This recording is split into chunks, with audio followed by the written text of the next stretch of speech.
Diane King-Hall and George Tsilis, our senior markets correspondents, gonna be with us here this afternoon over the next 15 minutes or so, 20 minutes-ish. That was an ugly session, Diane. It just kind of keeps getting worse here. No, I know, and you said I don't know who the group is on the floor right now, ringing these bells, having fun. It sounds like they're having fun, but I don't know what they're having fun about. I know exactly. I'm like, look, the market's closed. Okay, done and dusted. We needed to end that one. This is not a day where I wanted to check in on my retirement accounts. I'm like, I don't want to know what happened today. We'll just look at an overall trading picture. accounts. But yeah, it was just that. You might have to look. Might have to clean those up. Yeah.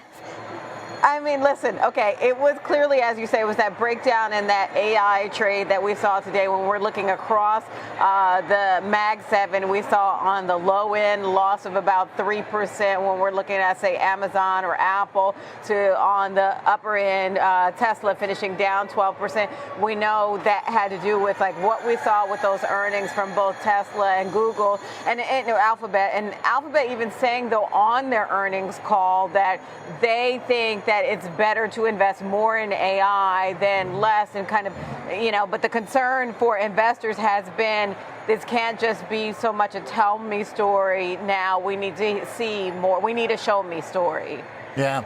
We didn't get it in any of these earnings, George. The problem this afternoon is none of these stocks are really index movers, They're important. Yeah. And some of them have been really fun trades. Chipotle, which has come off so high on the serving size drama, so that'll be fun. I think Las Vegas Sands is going to be really interesting as well, just because we want to see where the kind of marginal discretionary spender is going. IBM's got AI, and ServiceNow, has been kind of stuck in a cloud trade that's been rough over the last 6 months. What do you think is most important here this afternoon, George? Well, obviously, I think for the tech space, ServiceNow and IBM, because these are software application names, it'll give us some indication on enterprise spending, which I suggest has been pulling back a little bit just based on the performance of, let's say, ServiceNow, even Workday, even Salesforce, as the sort of three larger ERM-based companies. They've all not performed all that well in the last couple of quarters. We'll see if there's a continuation, I suggest, in these two names based on software spend.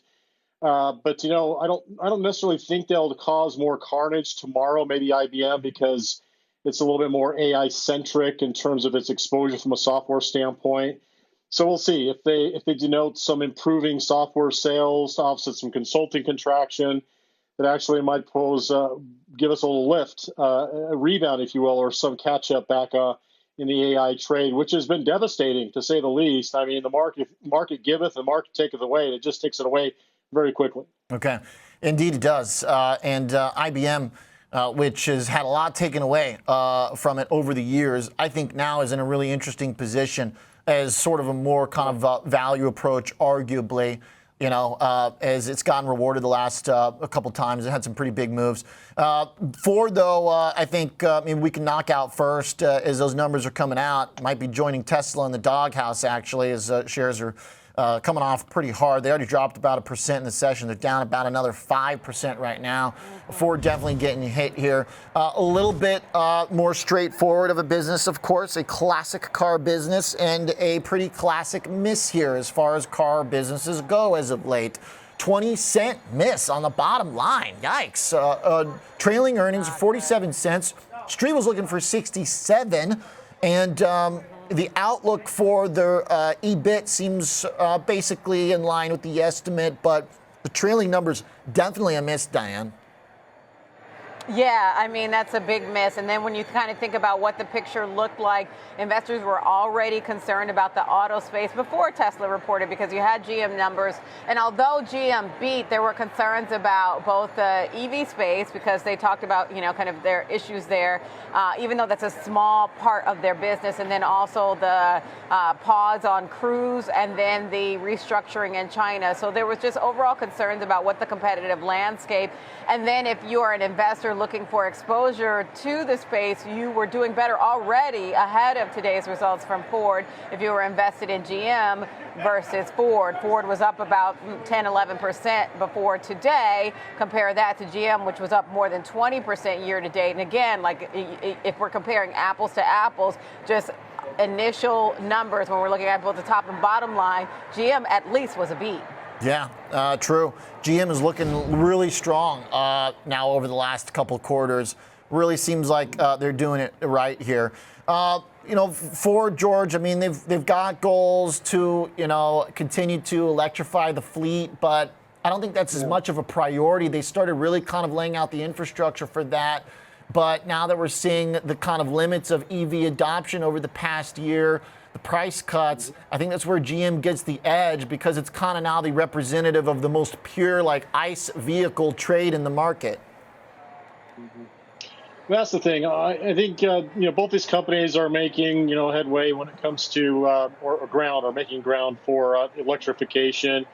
I think there's a bridge. The hybrid technologies I think are areas of interest. I think the EV space is still really crowded, and it's really a function of profits. And unfortunately for Ford, they can't make profits in EV, so they're having to make up for that in their commercial vehicle space. So they're going to show some promising areas. I haven't seen the breakdown this quarter yet, but they're going to be promising areas which are going to offset some of the areas of weakness in their business. And I suggest one of the things that may end up being a catalyst for this name is if they pull back a little bit on their EV plans, because right now there's no tolerance for CapEx, especially in areas where prices are falling and cost of production are not. It's a great point. And I think GM, Ford's not even profitable right now because of the fact that, well, GM I think GM is looking better from a stock standpoint because it's trading at a pure automotive multiple, but they've got a lot of technology in terms of autonomous driving that I think is promising. So maybe that's why there's a premium at GM, irrespective of the multiples, which are very similar in both these companies.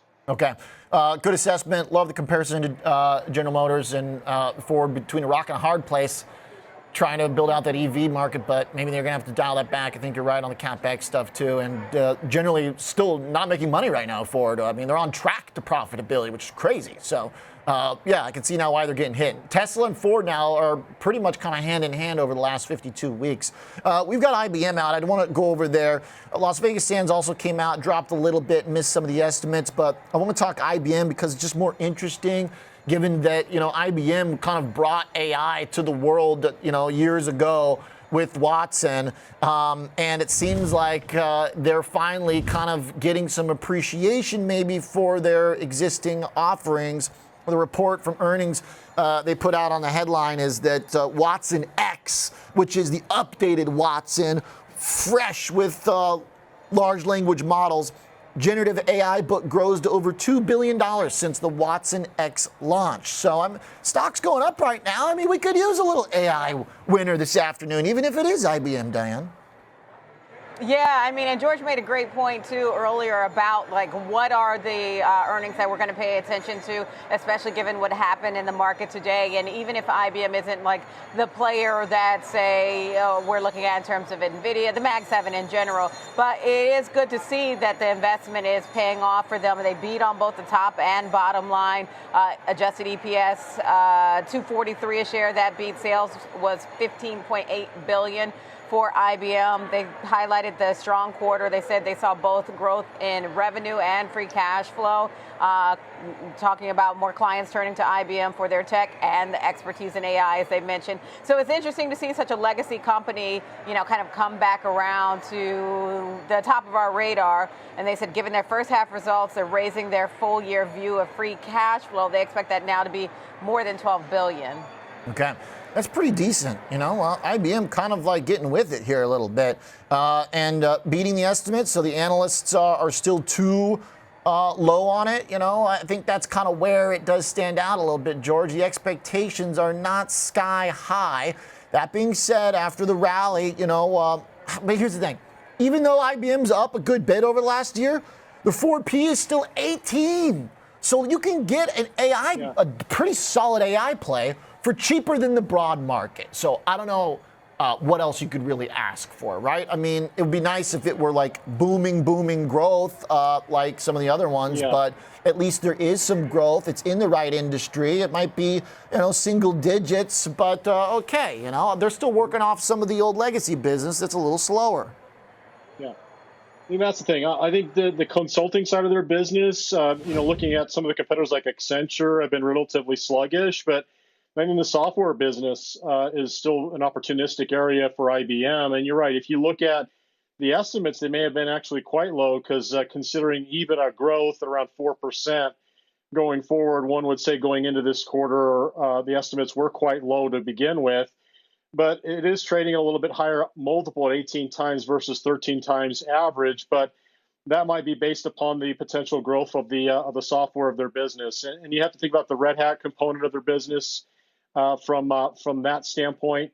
It's quite compelling. So if they do denote there's better than expected software growth, even though if they do denote some contraction in consulting revenue, we may end up seeing this push to the upside here so far continue forward. So pretty good in numbers overall, just from the looks of it. But like I said, the breakdown of software versus consulting is going to be critical to see if this position or price maintains itself. Okay. All right.